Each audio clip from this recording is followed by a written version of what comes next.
You don't need fancy equipment or years of cooking experience to make homemade gnocchi. I'll show you the quickest and easiest way to make it from scratch. Then, we'll turn it into a creamy, cheesy bacon and spinach bake. You'll want to make it again and again. Alright, here's everything you need for today's recipe.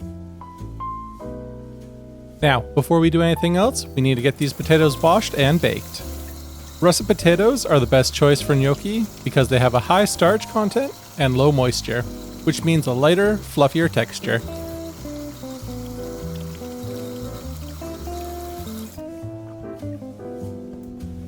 We'll pop these into a 400-degree oven for 50 to 60 minutes, or until they're fork tender.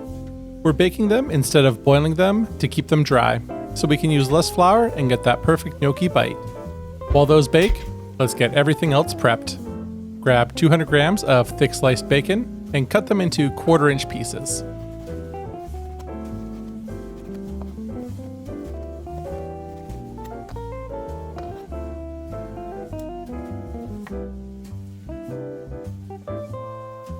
Next, we will need 1 bulb of peeled garlic. Give it a quick whack with the side of your knife and chop it up. If you have a garlic press, that would work as well.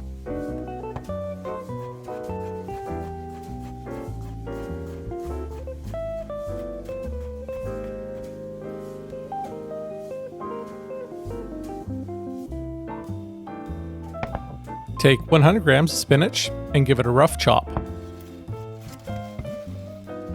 Chopping the spinach will help it blend into the dish more evenly, whereas whole spinach tends to clump together.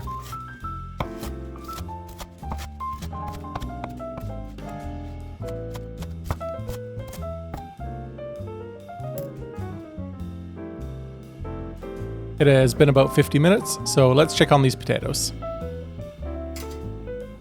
Take a fork and poke it into the potato. If it has no resistance, it's good to go. These look to be done.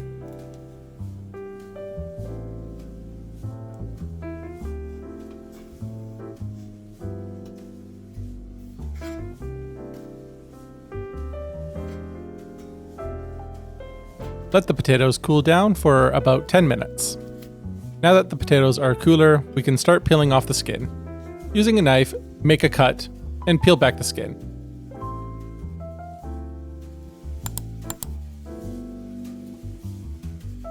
Okay, this is a little too warm for my hands. Let me just grab a paper towel. Much better. Alternatively, you can also cut the potatoes in half and scoop it out with a spoon. But some of us like to do things the hard way, or forget that it's an option. Grab a tray or bowl and a potato ricer. If you don't have one, you can also use a sieve to push the potatoes through, or a cheese grater.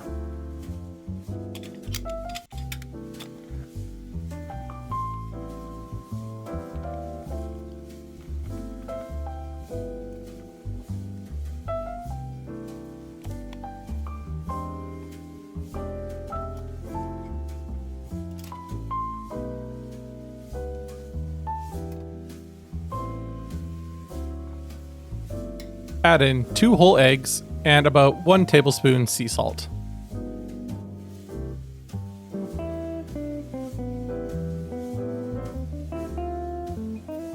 Gently mix in the eggs until fully incorporated. Be careful not to overmix. The goal is to keep the potatoes light and airy so we don't end up with a dense gnocchi.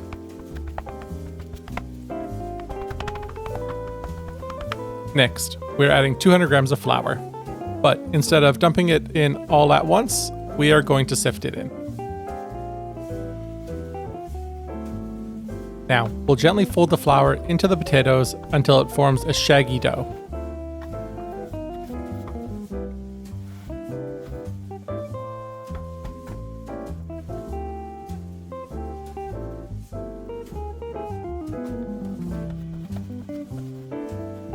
Once you have a shaggy dough, form it into a ball and try not to overwork it.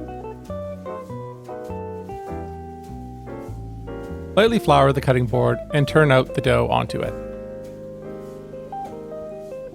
Give the dough a few more folds and form it into an oval.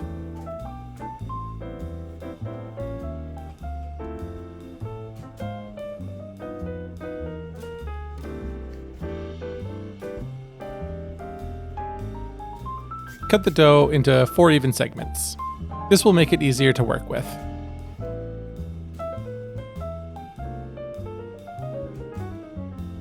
Roll each piece into 1/2 inch thick cylinders. Try to use a light touch. If you press too hard, you can make the dough tough. If it starts sticking, just dust a little more flour onto the board. Cut the gnocchi into thumb-sized pieces. Once cut, we'll give them a light dusting of flour to prevent them from sticking and arrange them on a tray.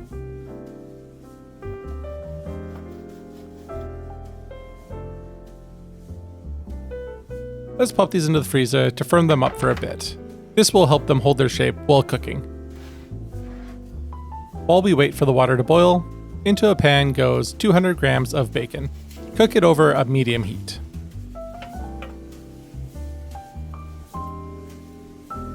Next, add in chopped garlic.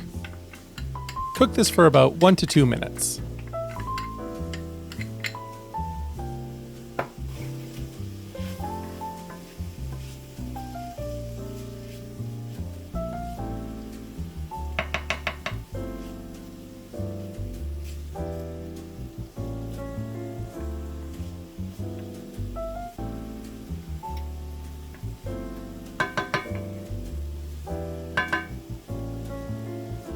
Looks like our water is starting to boil. Add in half of the gnocchi that we made into the pot and cook until they float.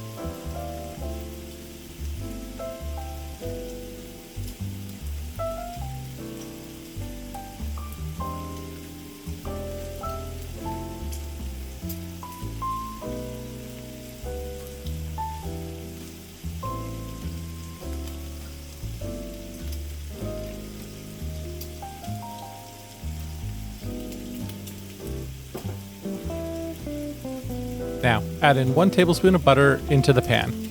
This will be used for our roux.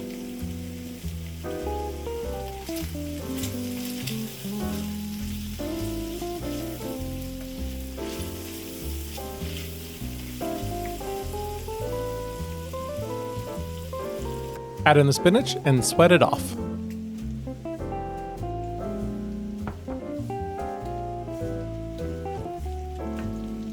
Mix in 1 tablespoon of flour.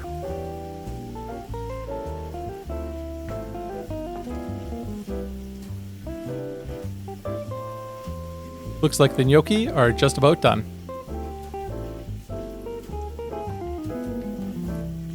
Into the pan goes 250 milliliters of heavy cream. You can always add a little bit more if you like it a little saucier. Give it a quick stir. Using a spider, transfer the gnocchi into the pan and coat it with the sauce.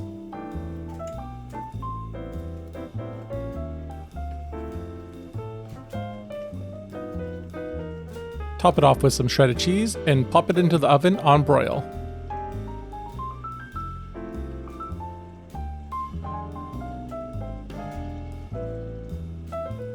Cook it until the cheese is nice and bubbly.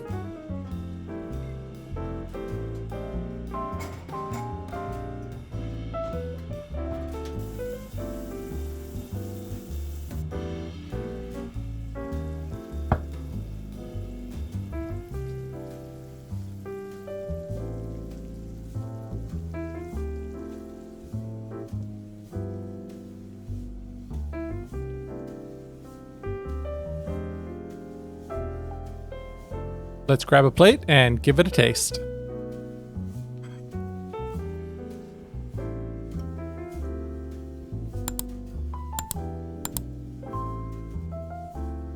The gnocchi are so light and fluffy, and the creamy garlic sauce with the bacon is packed with so much flavor. If you would like to help support the channel, hit that subscribe button. Our next goal is 500 subscribers, and every little bit helps. Thank you for joining me today, and as always, see you next time.